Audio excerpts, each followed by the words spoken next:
साथियों, एक बार सभी साथियों का फिर स्वागत है माही क्लासेज में, जो कि अपनी ऑथेंटिक क्लासों के लिए हमारी जो क्लास है वह जानी जाती है।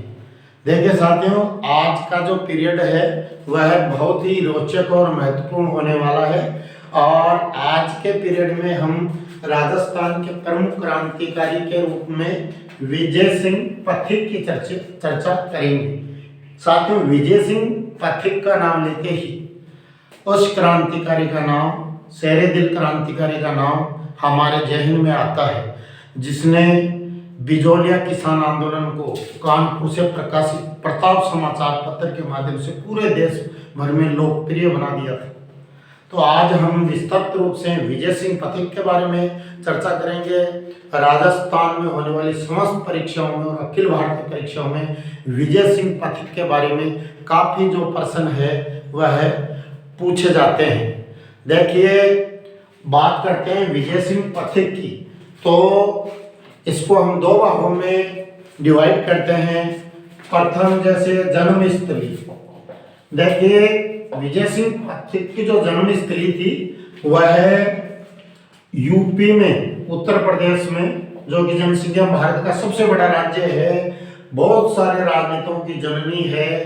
यूपी के बुलंदशहर के पास एक गुठावाली गांव है, गुठावाली गांव। जो भी महान व्यक्ति हुए हैं उनके जन्म स्थल के बारे में तो आपको ध्यान होना चाहिए। तो गुठावाली गांव बुलंदशहर में गुर्जर समाज में इनका जन्म हुआ, गुर्जर समाज में विजय सिंह पथिक का। देखिए, विजय सिंह पथिक का जो मूल नाम था वह भूप सिंह था। मूल नाम भूप सिंह था, याद रखना है। बहुत सारी प्रतियोगी परीक्षाओं में यह पहले पूछा जा चुका है कि विजय सिंह पथिक का मूल नाम क्या था। और इनके जन्म दिनांक की बात करें तो साथियों 24 मार्च 1882 को इनका जन्म हुआ था। लगभग महात्मा गांधी के ये समकालीन थे। इनकी जन्मस्थली की बात हो गई। अब बात करते हैं इनकी कर्मस्थली की। तो कई बार बदलते परिदृश्य में क्वेश्चन आते हैं कि विजय सिंह पथिक के बारे में निम्नलिखित कथनों पर विचार कीजिए कि उनका जन्म स्थल उत्तर प्रदेश में हुआ परंतु कर्मस्थली राजस्थान थी। तो क्या यह बात सत्य है? तो बिल्कुल सत्य है। विजय सिंह पथिक की कर्मस्थली जो है वह राजस्थान थी। देखिए, अब राजस्थान में कैसे आए, क्या किया। शुरू से बचपन से क्रांतिकारी विचारों से ओतप्रोत थे और भारत में जो सशस्त्र क्रांति के जनक जिनको कहा जाता है रास बिहारी बोस के ये संपर्क में आ गए थे। और संपर्क में आने के बाद में रास बिहारी जो बोस है वो 1915 के आसपास भारत में सशस्त्र क्रांति के माध्यम से अंग्रेजों को भगाना चाहते थे। सशस्त्र क्रांति की योजना थी उनकी। और राजस्थान में सशस्त्र क्रांति के लिए उन्होंने दो व्यक्तियों को चुना था। उसमें से पहला नाम आपका गोपाल खरवा, राव गोपाल खरवा, अजमेर के पास खरवा ठिकाने के ठिकानेदार थे। और दूसरा दामोदर दास राठी। इन दोनों को याद रखिए। इनके साथ तीसरा नाम परीक्षा प्रश्न पत्रों में छपने वाला है विजय सिंह पथिक का। तो रास बिहारी बोस जो कि फाउंडर थे भारत में सशस्त्र विद्रोह के, उन्होंने इनको विजय सिंह पथिक को यह जिम्मेदारी दी कि वह राजस्थान में जाएं और गोपाल खरवा और दामोदर दास राठी के साथ मिलकर राजस्थान में सशस्त्र क्रांति की योजना को सफल बनाए। तो इन दोनों के साथ विजय सिंह पथिक भी जुड़ गए और अजमेर के भूभाग को अपना कार्य क्षेत्र इन्होंने प्रारंभ में राजस्थान को बनाया। तो गोपाल खरवा, दामोदर दास राठी और विजय सिंह पथिक तीनों ने मिलकर सशस्त्र क्रांति के लिए राजस्थान में प्रयास किया। इन्हीं प्रयासों के दौरान इन्होंने राव गोपाल खरवा के साथ मिलकर वीर भारत समाज नामक क्रांतिकारी संगठन की स्थापना की। क्रांतिकारी संगठन की स्थापना की। कई बार प्रश्न आता है कि वीर भारत समाज क्या था, क्रांतिकारी संगठन था, और इसकी स्थापना जो है गोपाल खरवा के साथ मिलकर विजय सिंह पथिक ने की थी। अब बाद में क्या होता है कि ब्रिटिश सरकार को इस साजिश का पता लग जाता है, सशस्त्र क्रांति, और अजमेर में होने से पहले ही लाहौर षड्यंत्र केस में विजय सिंह पथिक का नाम आ जाता है। ब्रिटिश सरकार इनको गिरफ्तार कर लेती है और अजमेर के पास टाटगढ़ के जो किला है, टाटगढ़ किला में इनको नजरबंद कर देती है। नजरबंद कर देती है, क्रांतिकारी थे, अपनी युक्ति से वहां से निकल जाते हैं, और निकलने के जो बाद है उसके बाद में ये बिजोलिया किसान आंदोलन से जुड़ जाते हैं।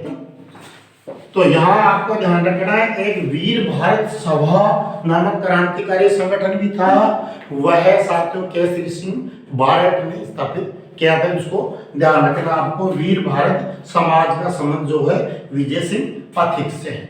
अब देखिए अब विजय सिंह पथिक की चर्चा करें और बिजोलिया किसान आंदोलन की बात नहीं हो, ये इसी का एक पार्ट है, क्योंकि बिजोलिया किसान आंदोलन की पूरी जो स्क्रिप्ट है विजय सिंह पथिक की भूमिका के बिना अधूरी है।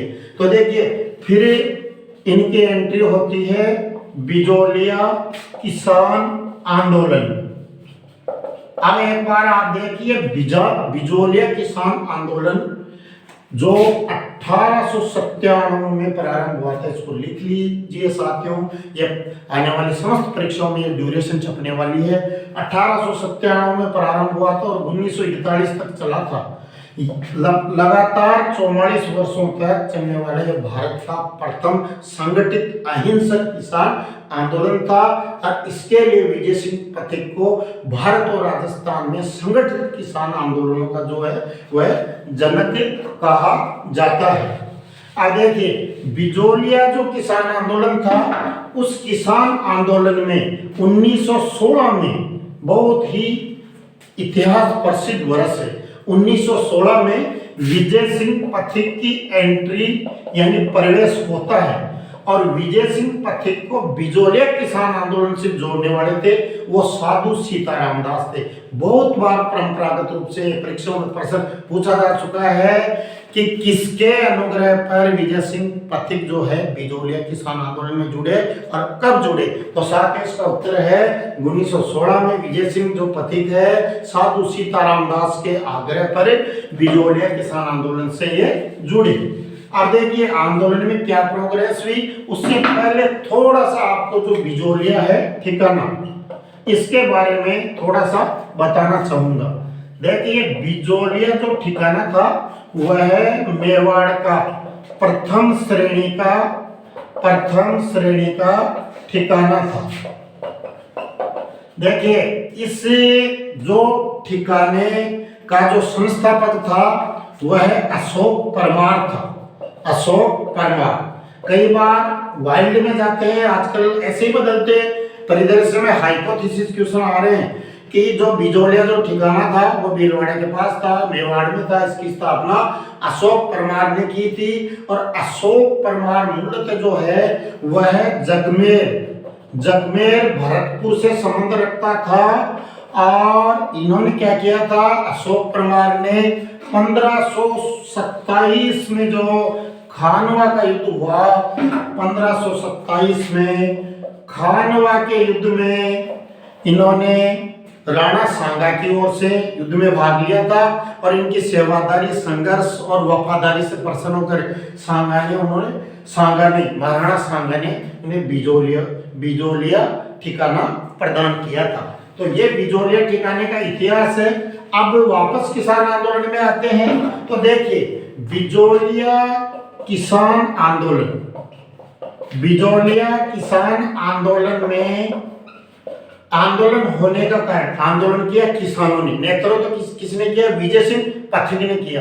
पर यह आंदोलन क्यों करना पड़ा, क्योंकि उस जमाने में चूंकि हम ब्रिटिश उपनिवेश के अंग थे, और ब्रिटिश जो सरकार है वो जो लगान या कर उगाही करती थी वह जागीरदारों और सामंतों के माध्यम से करती थी, और जागीरदार और सामंत अपना कमीशन रख के ऊपर धन पहुंचाते थे। तो ये सारा सिस्टम था भारत की रियासतों को कंट्रोल करने का। और मेवाड़ में जो था वो जागीरदारों ने ऐसी स्थिति, ऐसी तबाही, ऐसा अत्याचार, ऐसा उत्पीड़न किसानों पर मचा दिया कि उस समय किसानों पर 84 प्रकार के, याद रखिए साथियों इसको, 84 प्रकार के लाग जो है वह किसानों के माथे मढ़ दिए गए। और ऐसा माना जाता है कि फसल का लगभग 80 से 85% जो भाग है वो लगान के रूप में जमींदारी डकारने लगे।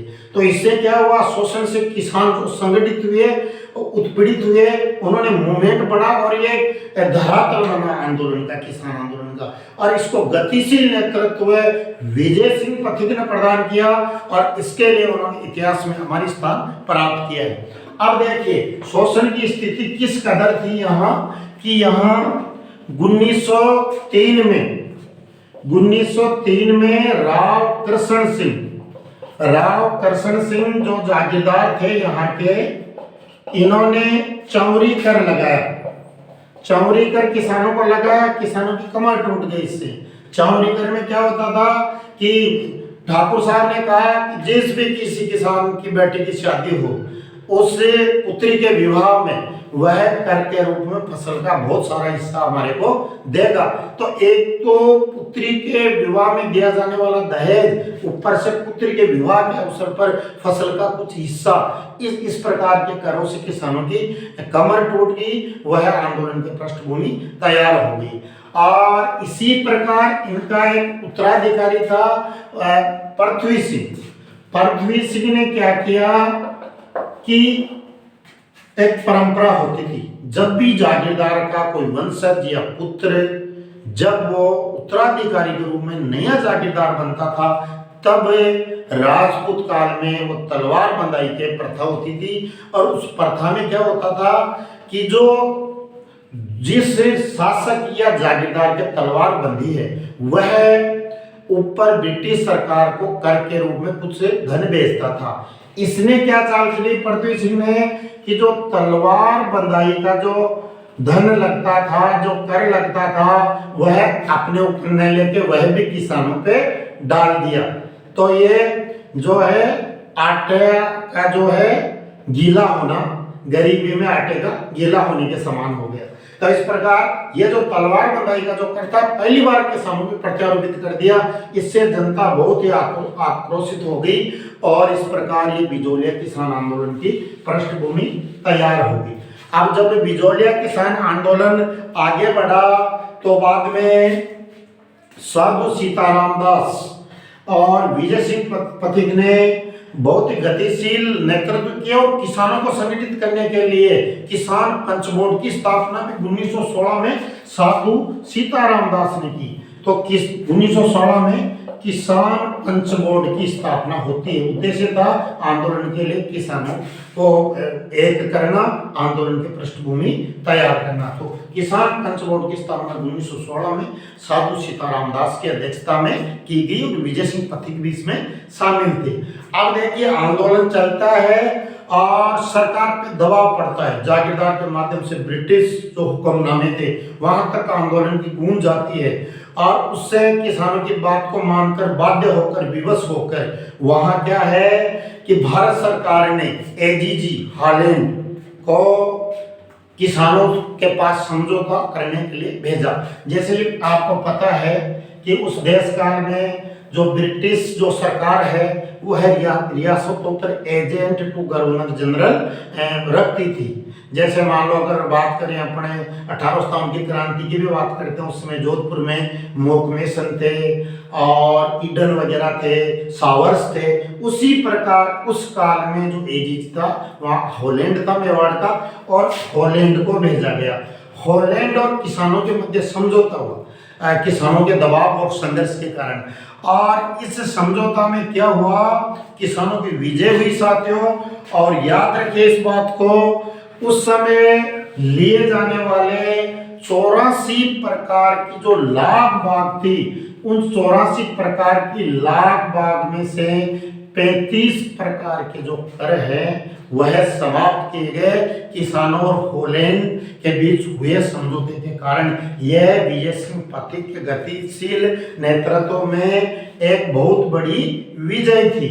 देखिए साथियों, यह इससे समझौते से क्या हुआ, थोड़े दिन किसानों को कुछ मंथ राहत मिली, लेकिन बाद में क्या है, यह जो समझौता है वो लागू नहीं हो सका अच्छे प्रकार से और किसान वापस उत्तेजित हो गए। और 1922 में ये जो है कुछ समय के लिए बंद हुआ था, लेकिन कुछ ही समय बाद पुनः चालू हो गया। तो इस प्रकार से ये ज्यादा रुका नहीं, लगातार ये 1897 से लेकर 1941 तक यह चलता रहा। अब देखिए, मैंने एक कर व्यवस्था की बात की तत्कालीन समय की, उसमें एक जो कर निर्धारण की जो प्रथा थी वह है कुंथा और लाटा थी मेवाड़ में। कुंथा का मतलब क्या होता था, जागीरदार बहुत ही निर्दयी और चतुर होते थे।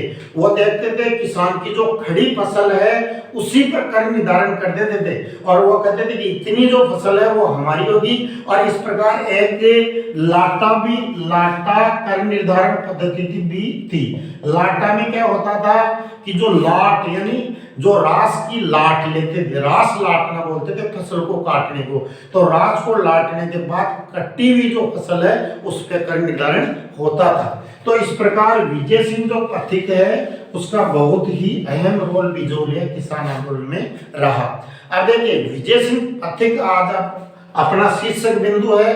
तो बिजोलिया किसान आंदोलन के बाद में विजय सिंह जो पथिक है वह बेंगू किसान आंदोलन से जुड़ते हैं। तो इसमें क्रम भी आता है विजय सिंह पथिक का कि पहले किस आंदोलन से जुड़े, पहले इससे जुड़े और उसके बाद में बेंगू किसान आंदोलन से जुड़े। ऊपर वाले में इनको कोई गिरफ्तारी सजा नहीं होती है, इसमें इनको 5 वर्ष की सजा भी होती है। पिछले आरपीएससी की परीक्षा में साथियों आया है कि किस किसान आंदोलन में विजय सिंह पथिक को 5 वर्ष की सजा होती है। बेंगू किसान आंदोलन में होती है, जो बिजोलिया किसान आंदोलन के बाद में होता है। चूंकि विजय सिंह पथिक जो है वो ज्यादा उनका नाम बिजोलिया से जुड़ा हुआ है, तो यह त्रुटि होने की हमारी संभावना रहती है। तो इस तथ्य को मोटा मोटा याद कीजिए। देखिए, बेंगू भी एक जो है मेवाड़ की बड़ी रियासत थी और बेंगू में जो है इस समय अनूप सिंह जो थे वो है जागीरदार थे। और अनूप सिंह जो थे ये भी एक प्रकार के अत्याचारी जागीरदार थे। और इस आंदोलन का जो मुख्य लीडर है वह बेंगू किसान आंदोलन का मुख्य लीडर राम नारायण चौधरी थे। राम नारायण चौधरी, इसको याद रखना है साथियों। बिजोलिया किसान आंदोलन का मुख्य जो नेता था विजय सिंह पथिक था। साधु सीताराम दास के आधार पे 1916 में बिजोलिया किसान आंदोलन में प्रवेश किया था, परंतु बेंगू किसान आंदोलन का जो मुख्य नेता था वह रामनारायण चौधरी था। परंतु बाद में बिजोलिया से बेंगू में विजय सिंह पथिक भी आंदोलन से जुड़ गया। तो विजय सिंह पथिक शामिल तो था बेंगू किसान आंदोलन में, पर उसका मुख्य लीडर नहीं था। अब देखिए, इसके बाद में क्या होता है कि यहाँ भी बहुत ही प्रखर आंदोलन होता है और बहुत अच्छी जमीन तैयार होती है आंदोलन की। और इससे क्या है, जागीरदार भी घबराता है और ब्रिटिश सरकार भी घबराता है। तो घबराते हैं तो वो क्या करते हैं, किसानों को कुचलने के लिए दमनात्मक हिंसात्मक नीति का सहारा लेते हैं। और हिंसात्मक नीति का सहारा लेते हैं तो इनका साथ देने के लिए जो कमिश्नर ट्रेंच भी यहाँ पहुंचता है। ट्रेंच यहाँ पहुंचता है, कमिश्नर ट्रेंच। और ट्रेंच हिंसात्मक रूप से जो गोलीबारी करने का आदेश देता है। और इस गोलीबारी में राजस्थान के जो प्रसिद्ध किसान थे, जाट जाति के धाकड़ गोत्र के रूपा जी और करपा जी, जो धाकड़ हैं वो दोनों शहीद हो जाते हैं। और विजय सिंह पथिक को भी गिरफ्तार कर लिया जाता है और 5 वर्ष के लिए उनको जेल के लिए भेज दिया जाता है। अब देखिए, इस आंदोलन का क्या फर्क पड़ता है कि आंदोलन जैसे समाप्त होता है अनूप सिंह को झुकना पड़ता है और किसानों की बिना शर्त सारी बातें वो मान लेता है। तो इससे क्या होता है, ब्रिटिश सरकार हुक्मनामे नाराज होते हैं और अनूप सिंह को यह कहते हैं कि आपने बोल्शेविक वो समझौते की इसको संज्ञा देते हैं। देखिए बोल्शेविक समझौता क्या था, 1917 में लेनिन के नेतृत्व में चीन में और रूस में हुआ था। जो माओवादी और जो साम्यवादी राष्ट्र थे वहाँ रूस में हुआ था और वहाँ किसानों की विजय हुई थी और उसको बोल्शेविक क्रांति बोलते हैं। तो यहाँ भी समझौते को बोल्शेविक क्रांति की संज्ञा दी गई क्योंकि किसानों की संपूर्ण बातें मान ली गई थी। ब्रिटिश सरकार इससे नाराज हुई और अनूप सिंह को जो है नजरबंद करके उदयपुर के किले में जो है वो बंद कर दिया गया, नजरबंद कर दिया गया और ठिकाना मुसरमात यानी जब्त कर लिया गया। तो अभी इस प्रकार जो है वो ये किसान आंदोलन में विजय सिंह पथिक की भूमिका रहती है। देखिए विजय सिंह पथिक से संबंधित कुछ तथ्य और रह गए, जैसे कि इन्होंने जो राजस्थान सेवा संघ की स्थापना, जिसमें रामनारायण चौधरी और अन्य सदस्य भी मंत्री वगैरह थे, यह संस्थापक अध्यक्ष थे। 1919 में वर्धा में राजस्थान सेवा संघ की इन्होंने स्थापना की है और उसके बाद में इन्होंने प्रताप जो समाचार पत्र था उसमें आंदोलन से जुड़ते कानपुर से प्रकाशित करवाया और पूरे देश में जो है इस आंदोलन को महसूस कर दिया था। उसके अलावा उन्होंने जो राजस्थान केसरी, तरुण राजस्थान समाचार पत्र भी चलाया और वीर भारत समाज जो संगठन इन्होंने स्थापित किया ही था। अब देखिए आपको लगभग विजय सिंह पथिक के बारे में पूरा ज्ञान इस पीरियड में बताया गया है। इसको 2 बार वॉच कीजिए, देखिए और चैनल अच्छा लगे तो सब्सक्राइब कीजिए। Thank you sir.